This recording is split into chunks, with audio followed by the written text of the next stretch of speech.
Vous avez probablement remarqué qu'il était beaucoup plus facile de lire des lettres que des chiffres. Pourquoi? Parce que les lettres composent des mots, généralement, alors que les chiffres sont arbitraires. On ne va pas deviner un numéro de téléphone. Par contre, on peut deviner une phrase où il y a quelques mots qui manquent, quelques lettres qui manquent, mais on sait à peu près de quoi il va s'agir. Autrement dit, la compréhension de l'autre est prévisionnelle. C'est-à-dire qu'on doit déjà savoir à peu près ce que l'autre va dire. On peut même anticiper les formules qu'il va utiliser. Et à partir du moment où cette capacité d'anticipation, eh bien, on peut se contenter d'allusions, on peut se contenter d'esquisses. Il y a une formule qui est très intéressante en français. On dit de quelqu'un, il faut lui mettre des points sur les i. C'est-à-dire qu'il ne comprend pas de lui-même, si on n'a pas été très précis, il est perdu.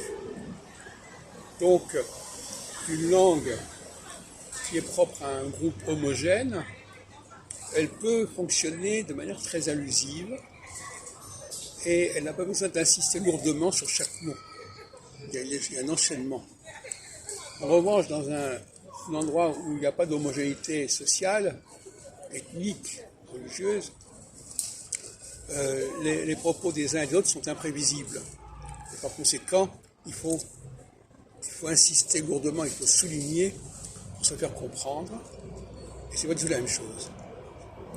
Donc la langue française est une langue qui implique, qui exige une préconnaissance de ce qui va se dire.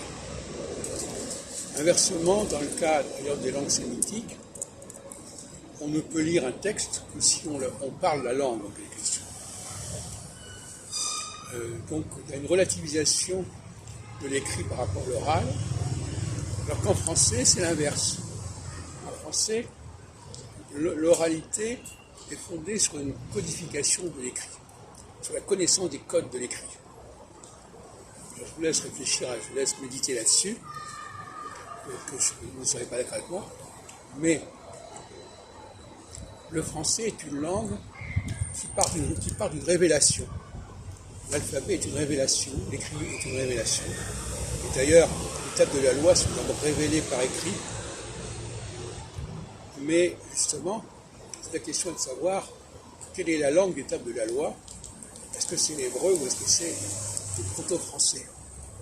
Moi, je crois plutôt à un proto-français, c'est-à-dire où l'écrit, le français serait l'héritier d'un proto-français beaucoup plus ancien, une langue première, alors que l'hébreu serait une langue finalement relativement tardive, où l'oralité